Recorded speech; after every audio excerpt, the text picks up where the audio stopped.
So yun mga paps, nandito na tayo sa front brake system ng XRM 110 AirPods, no? Kakalasin natin yan. Actually, ang pinaka main reason kung bakit natin kakalasin is itong pump. Ito, sa brake master pump. Ayan, so nagli-leak dyan eh. Kaya kung mapapansin nyo, marami ng bakbak. Tsaka hindi ganun kakapit yung pagpreno. So, since papalitan na natin ng repair kit yan, malamang dapat palitan na rin siguro to. Pero i-check muna natin.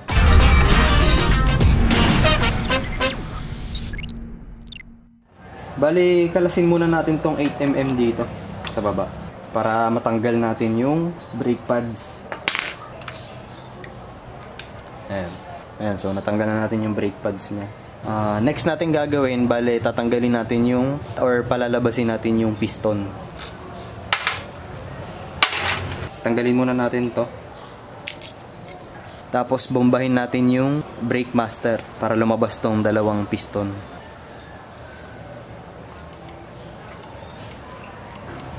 So, kung mapapansin nyo, hindi na sila pantay. Mag-ipit lang tayo dito ng bakal para makahabol tong isa.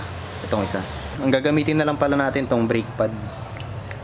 Ayan, tapos bombahin natin ulit. Ayan, kung nakikita nyo, pumahabol na yung isa.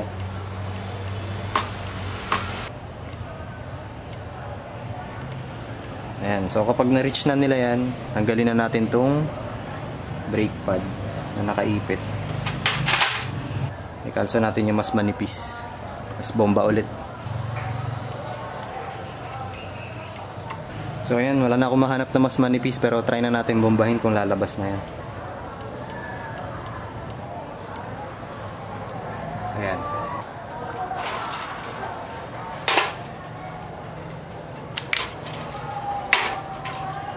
Ayan o, kung mapapansin nyo mga paps, sobrang dumi na ng piston natin. Tapos check natin yung seal, yung rubber seal nitong mga to. Kung nakikita nyo mga paps, ayan, sobrang dumi na sa loob. Lilinisin natin yan. Itong rubber seal dito, mukhang goods pa naman, pero tingnan natin kung makabili tayo ng kit para dito. Kasi may mga punit na rin tong caliper boots. So kung bibili rin naman, baka isang set na yon, di mas maganda. So yun, binalik muna natin tong 12mm dito para matanggal natin tong hose. So dito 12mm din to. So huwag nyo kakalimutan, may washer yan. May washer yan kabilaan. So yun mga paps, natanggal na natin tong caliper natin. So set aside muna natin to. Tapos next natin itong 12mm dito sa brake master. Tapos nag-ready na rin tayo ng basahan dito para kung may tulo man, may sasalo ng brake fluid. Tapos yung mga paps, may 8mm tayo dito para matanggal na natin yung buong hose. So yun, next natin tatanggalin itong side mirror.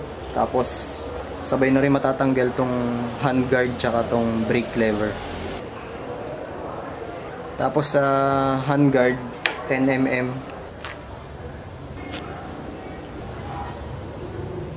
So yun mga paps, kung mapapansin nyo, ayan, may nagli-leak na brake fluid dyan. Baka sira na yung master pump. So papalitan natin na yan mamaya. Tapos papalitan din natin tong switch sa ilalim kasi parang ano na rin to eh. Nade-delay niya yung ilaw dun sa taillight. Tapos next natin babaklasin itong dalawang 10mm dito para matanggal na natin tong buong brake master. Tapos yun mga paps, alalayan lang natin kasi malalaglag na yun pag natanggal na natin tong isang 10mm. Tapos yun, tanggalin na rin natin tong dalawang connection ng brake switch natin sa harap.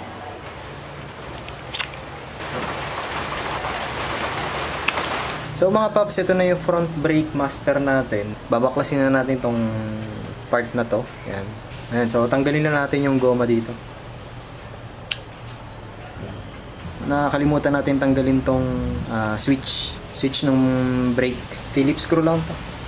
Ayun nga, natanggal na natin yung goma. Ngayon, makikita na natin yung circlip sa loob o yung snap ring. So meron tayo ditong tool. Ayan, bilog yan. So ayan mga paps, nahuhugot na natin yung snap ring. Ayan. Ayan, so yun itsura niyan. Tapos hugutin na natin ito. Yun o. Ayan, so sobrang dumi na niya. So ngayon pa lang ito mapapalitan simula ata nung nabili. So yun, bali itong brake caliper natin, yan, tanggalin na rin natin, kalasin na. Ayan, so itong bracket. Ayan, tapos tanggalin na rin natin itong mga rubber boots. Ayan, ito punit na.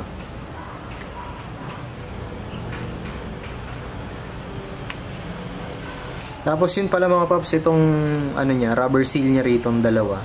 Medyo may punit na rin. So kailangan talaga natin bumili ng caliper repair kit. Ito pa pala. Tanggalin na rin natin tong bleeder. 8mm lang naman to. Kinalawang na. So yun mga paps, ito na yung brake system ng XRM 110. Yan na lahat.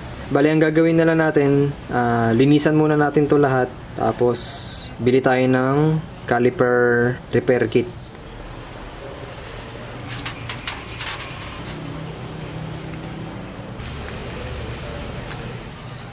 So yun mga paps, nalinis na natin yung brake system ng XRM. So ito na yung caliper nya. Ayan. Tapos ito na yung piston. Ayan. Tapos mga paps, nakapagpintura na rin tayo. Pininturahan na natin tong brake master.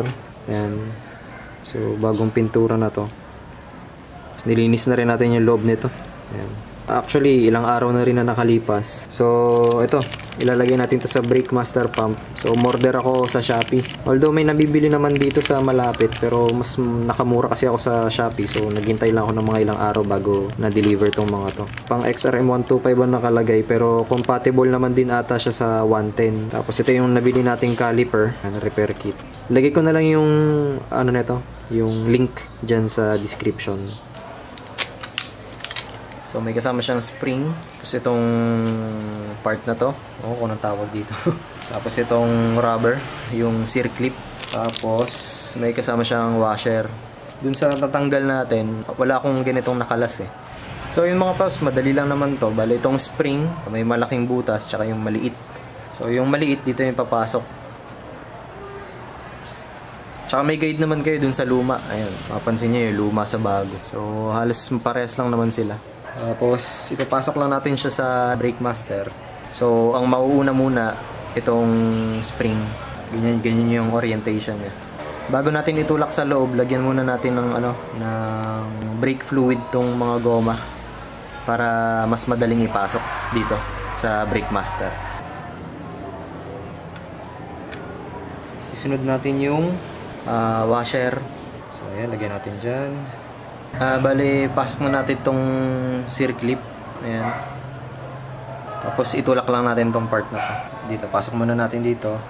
So pagkatulak, ilak na natin. Ayan. Nilagyan lang natin ng grasa. Ayan, para hindi agad magkaroon ng corrosion. Ilagay na natin tong rubber. So ayan mga paps, okay na. Naikabit na natin. Ayun, may tinanggal kasi tayo nung nakaraan. Ayan, kung mapansin nyo yung stainless. Ayan, so itong mga paps, nakalagay yan dito. Diyan, sa gitna na yan. Naikabit na natin yon, yung stainless na yon. Ayun yung part na yan. Yan. Actually, papalitan natin tong brake switch. Parang tabingin na kasi, ayan, kung mapansin nyo. Parang putol na yun sa loob. Ito yung nabili nating bago. So, aftermarket siya. Sa Shopee ko rin nabili. Tapos, ilagay na natin dito sa brake master. So dun sa caliper repair kit na nabili natin, yun merong 4 na rubber seal, rubber boots o yung caliper boots. Ayan. Itong bleeder, tsaka itong takip niya. Tapos itong part na to, ayan, hindi ko alam tawag dito eh. Ayan, sa ano ata to? Sa bracket nung caliper. Ito yung genuine na bleeder. Ito yung sa nabili natin. Mahaba yung nandun sa may repair kit. Ayan. Pero ewan ko kung ganyan talaga, kung fit yan. Pero ang gagamitin ko na lang yung luma. Ilagay na natin yung 4 na seal. So lagyan lang natin to ng brake fluid para swabe lang yung paglagay natin.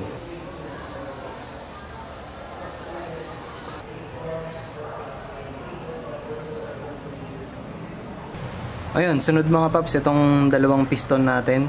So basahin lang din natin ng brake fluid to para madali lang ipasok.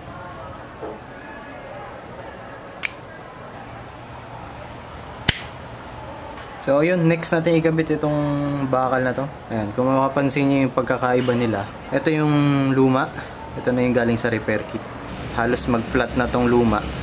So ito na yung bago. Tapos next na natin yung bleeder. Tapos ito yung cup niya. Ayan. Ayan, next yung mga boots. So lagyan lang natin ng unting grasa to para maipasok natin dun sa butas. So ayan, dito siya sa part na to. Ayan. Ayan, tutupin niyo yun, goma. Ayan, parang ganyan. Saka niyo pasok. So ayan. Tapos itong mga paps yan, lalagyan natin ng grasa yan. Yan, tsaka ito. So madali lang naman yan ipasok. Ito yung sa caliper bracket. Ito, ilalagay natin dito. Ayan yung part na yan. Natanggalan natin tong part na to. Grabe, tigas. Ginato pa natin siya. Ganyan natin to. So ito yung part na yan. So ayan, nalagyan na natin ng grasa. So ganito yung orientation ng nilagay natin, yung pinalitan. Ipasok lang natin yan. May guide yan mga paps. So para makikita nyo, para may flat to yung part na yan. May flat yan. So dito mga paps, gagamit kayo ng alin 6mm. Yan. Tigpitan ko lang to, tapos balik tayo dun sa pwesto. So ayun mga paps, naikabit na natin tong bracket. Ayan, kung mapansin nyo, may play na yan. Ayan. So ito yung nabili nating brake pads. Tapos ito yung luma. Iba na kasi yung kain nito. Bale magpapalit din kasi tayo ng rotor disc.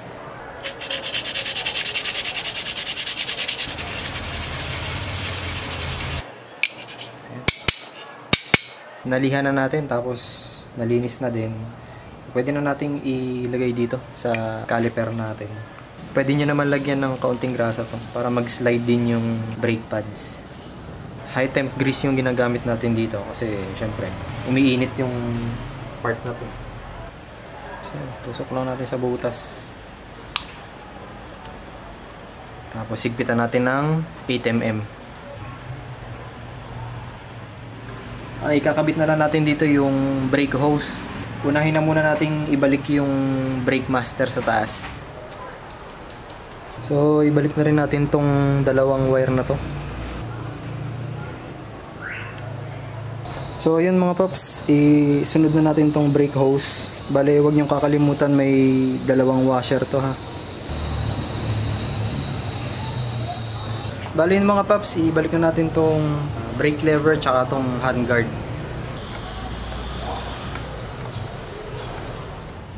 Ayan, so may 12mm dito ang dalawa.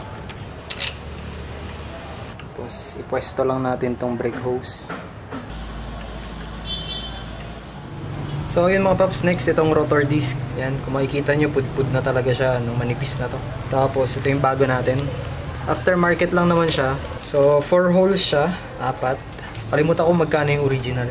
Pero itong rotor disc na to, worth 250. So tanggalin lang natin tong 4 na 6mm. Ayun, may thread locker siya. Kaya matigas siya nung nakaraan. Lagyan ulit natin siya. So yun mga paps, ilagay na natin tong rotor disc. Ayan. Tapos ito, yung 4 na Allen screw. Lagyan pala natin siya ng thread locker.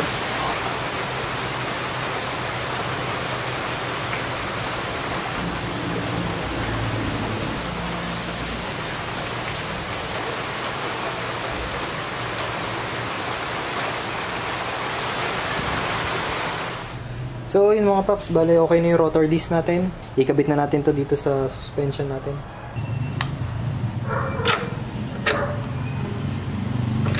So yun mga paps, nahigpitan na natin tong axle. Ayan. Meron naman siyang free play, kaso sumasabit na siya agad sa brake pads. So tingnan natin kung ano mangyari after natin mag-bleed, since bago pa nga tong rotor natin tsaka yung brake pad. So yun mga paps, magbi-bleed na tayo. Ito yung gagamitin nating brake fluid, yan, DOT3. Any DOT3 naman na brake fluid, okay yun, o di kaya DOT4. Pero DOT3 okay na yan. Since magbi-bleed tayo, yun, kailangan natin dito ng hose para pag binuksan natin tong bleeder, hindi tutulo dito sa caliper, dito siya mapupunta. Tapos makikita rin natin kung may bula o wala na. Bale, monitor lang natin yung tangke natin sa taas. Nakakapag-bleed na tayo. Ituro ko na lang sa inyo saglit kung paano ako nag-bleed kasi syempre matagal na process din yung bomba ng bomba, tapos labas dito. So yun, i-shortcut na lang natin since nag-finalize naman na tayo ng bleeding. Bomba ka ng 3 beses sa brake lever. Tapos yung pinakahuli, hold mo lang yun, so pigain mo lang. Tapos bubuksan mo dito sa 8mm na bleeder. Dahan-dahan lang. Pag bumukas yan, lalambot yung lever mo. Yan. So, tapos isarado mo ulit. Huwag mong bibitawan yung lever. So, tatansyahin mo kung kailan na siya sasagad. Ganon.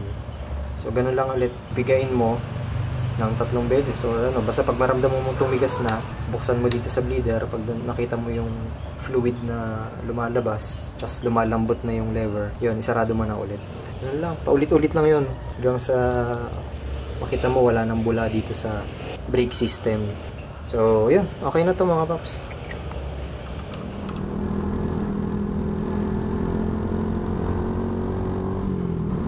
So, yun na nga mga paps. Nakikabit na natin yung front brake. Yan, itong front brake master natin, no? Dito sa ating XRM. Pati yung caliper natin, okay na. Ayan. So, ngayon, bale, tinetesting lang natin siya. Naninibago lang ako, no? May pagbabagong nangyari dito sa, lalo na sa pagpiga ng lever natin, no? Tong brake lever. Makapit naman siya mga paps. At yun nga, since bago kasi, kaya medyo dikit pa yung ano yung preno sa rotor disc natin.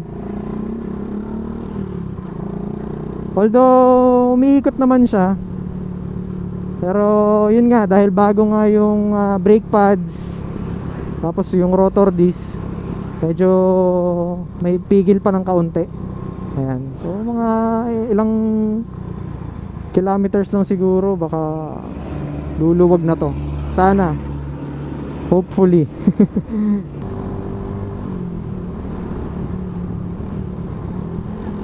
Medyo pricey din kasi yung ano no, yung rotor disc na genuine.